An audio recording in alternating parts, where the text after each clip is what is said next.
Well, after 12 long years, being the best baseball player in the world since his rookie year in 2012, Mike Trout's time in Los Angeles might finally be over. It has been reported that the Angels are willing to trade Mike Trout if he makes it clear that he wants to be out. It was 2019 where Mike signed a 12-year, $430 million contract extension. And people at the time, they said, wow, that's a lot of money, but you made the wrong choice. If you want to win, you can't do it in an Angels uniform. And to their credit, they were pretty right. The Angels haven't had a winning season since 2015. You know, it's very rare in life, some regrets that we have, that we get a chance to rectify it, that we get a chance to make the right choice. And Mike has it right here. He has a no-trade clause in his contract. He gets to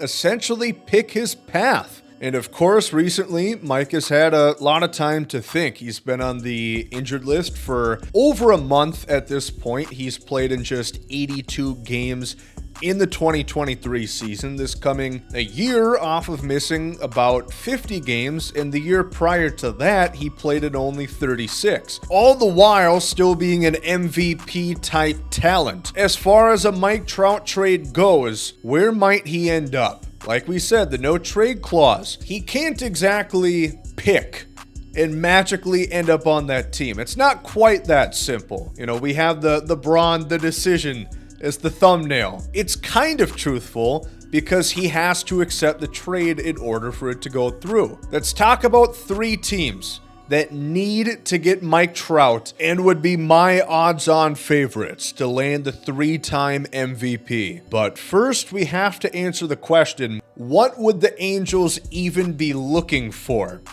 Shohei Ohtani, if I had to put a percentage on it, I'd give a 5% chance that he is playing for the team in Anaheim next year. The Angels, credit to them, they gave it a shot. They traded for Giolito, Reynaldo Lopez, CJ Cron, Randall Grichuk. They brought in Hunter Renfroe, Brandon Drury. They made moves, they didn't work, and now they're going to have to pay for it. They traded a couple big prospects to get Lucas Giolito, and as it sits, they have one prospect in the top 100, and he's already in the big leagues. That's the main problem for the Angels right now, who MLB.com has them listed as the 28th best farm system. The Angels have some young talent. They do. Let's talk about some that I like. Logan O'Hoppe, their catcher. He's looked pretty dang good this year. He had a very strong start to the season. Unfortunately, he got hurt. He hasn't quite got back on pace, but I do like him quite a bit. I see no reason why they'd be in the market for a catcher anytime soon. Talk about Zach Neto. He was drafted in the first round last year,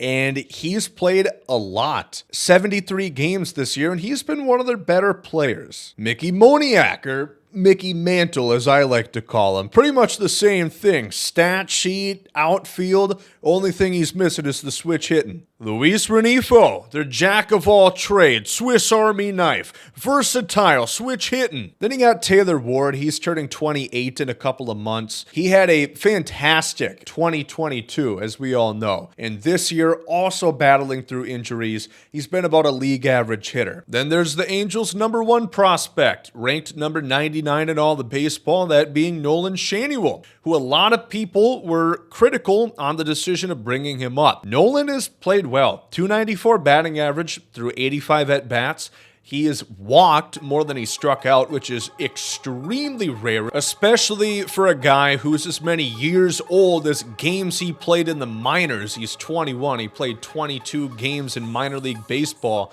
before getting called up. He's looked good. As for the pitchers, Chase Silseth. That's a name that I've liked quite a bit. He's put together some very high-quality starts, and I think that he could be a guy going forward for them in that rotation. But pitching has just not turned out. They added Tyler Anderson, who has been a complete shell of what he was with the other Los Angeles team last year. Patrick Sandoval, who had a very bright showing in 2022, has lost a lot of that and has really been derailed off his course. And the remainder of the team is comprised of a lot of older guys. Brandon Drury, he has a year after this year on his deal. He's not a face that you're going to build on. Hunter Renfroe, he's out the door. Randall Grichuk, they try to get rid of him 2 times, but he keeps coming back. Nobody wants him. And it all culminates to probably the worst contract in baseball as we speak. Anthony Rendon. He's paid as a top 5 player in baseball. He's going to get $40 million towards the end of his contract in a few years here. Has he played 40 games this season? So the Angels need quite a bit. And here's the teams that can suit them. We'll start here. My 3rd most likely destination, the Bronx. New York City, I think, has a lot of reason to want Mike Trout and has a lot of reason why they'd be able to get him. The Yankees currently have 5 prospects in the MLB top 100, 3 of them being outfielders, 2 of them being pitchers, 2 positions that the Angels desperately need. But what I like about the Yankees here is they've got good young talent who's already been brought up to the majors and has already proven something. A deal of this magnitude, bringing a player such as Mike Trout, is not going to be done off the pipe dream of prospects who may or may not be panned out. You have to get real proven commodities along the way, such as a Gleyber Torres, who's putting together a fine 2023.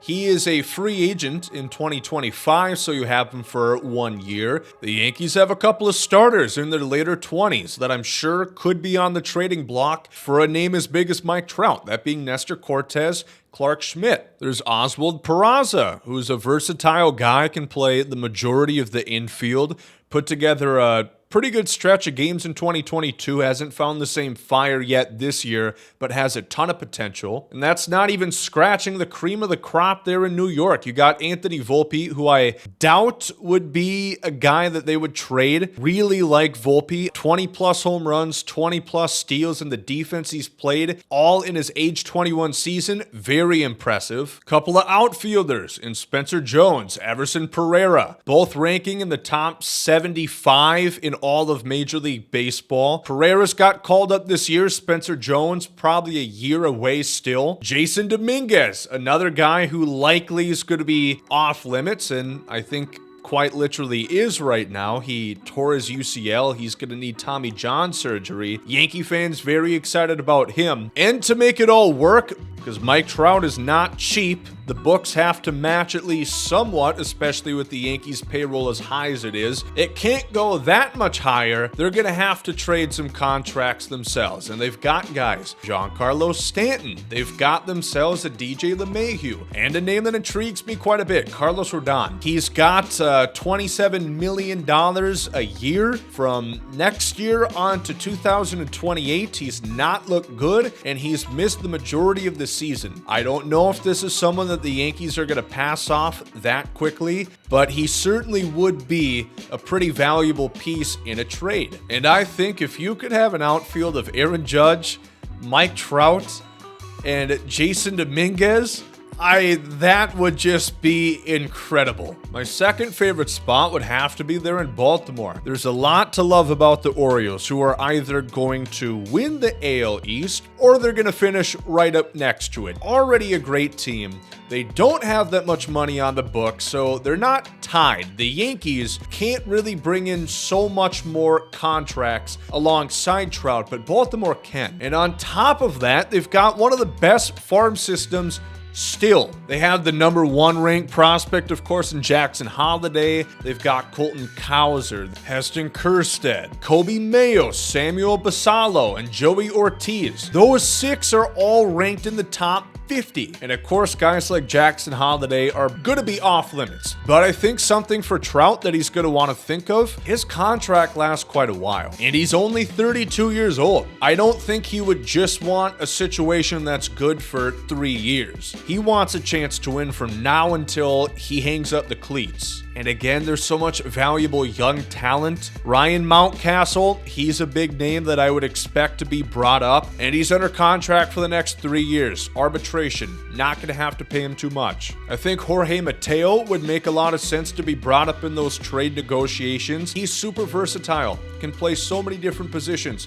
great defender, fast as they come. And they've got the prospects. Colton Cowser, ranked number 14 in all of baseball. He's had a very good minor league season, was crushing Double-A. Then you got Heston Kjerstad, who recently got called up, hit his first big league home run. Both of these, two great outfield prospects that you probably don't want to trade, but if it's in the name of getting a Mike Trout, you might have to. Now, the one holdup I could see with Baltimore, which is why I have them as the number 2, it's their pitching. I don't think it's quite as attractive as the number 1 landing spot that I have. They've got Kyle Bradish, who's put together a very nice season. He's got one of the lowest ERAs in all of the American League at 3.12. He's been looking pretty dang nice this year. But then the conversation kind of comes to, well, what do we have? They're in Baltimore. Grayson Rodriguez is there, of course. He's looked so much better since he got brought back up the second time this year, but I highly doubt Baltimore would be willing to give him up. And to be honest, I think the Angels probably should look at hitting a little bit more right now. I feel like the Angels, especially with how good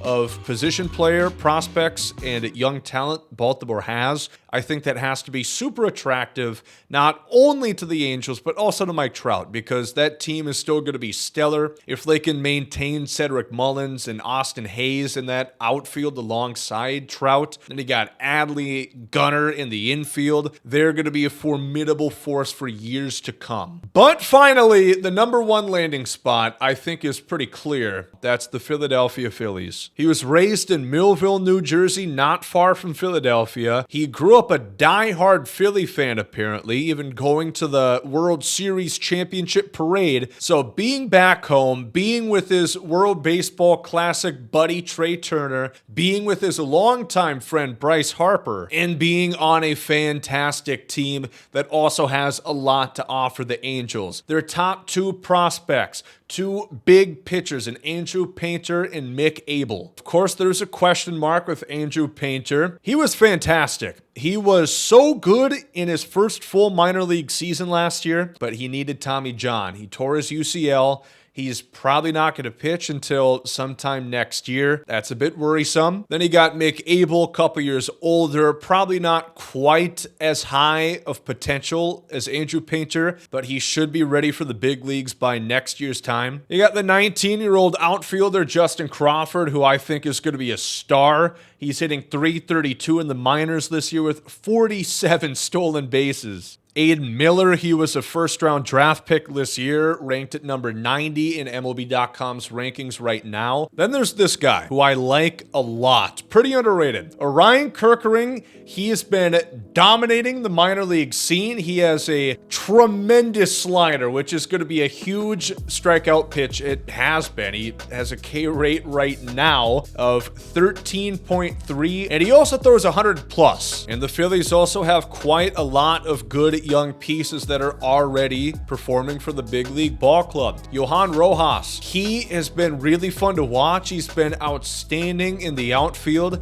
He would be a pretty, in my eyes, upgrade from Mike Trout defensively over there in center field. And then if you look at the Phillies, I mean, that offense with Trout is probably getting up there at that point with the Atlanta Braves. Not quite, just because they're the best offensive team of all time. That's not an opinion. That's a fact. Then the question for the Phillies remains, what do you do with all those expiring contracts? Because Nola, he's an unrestricted free agent this year, as is Michael Lorenzen. Zach Wheeler, you're paying him $23 million next year. Then he's out the door. Craig Kimbrell, his contract expires this year. Rhys Hoskins, he is also a free agent at the end of this year. So there's a lot of questions involving the Phillies, which in my eyes means just the perfect storm to add Trout to that team, get him home, and really make that NL East division must-watch television night in and night out. So I do think Trout should be traded.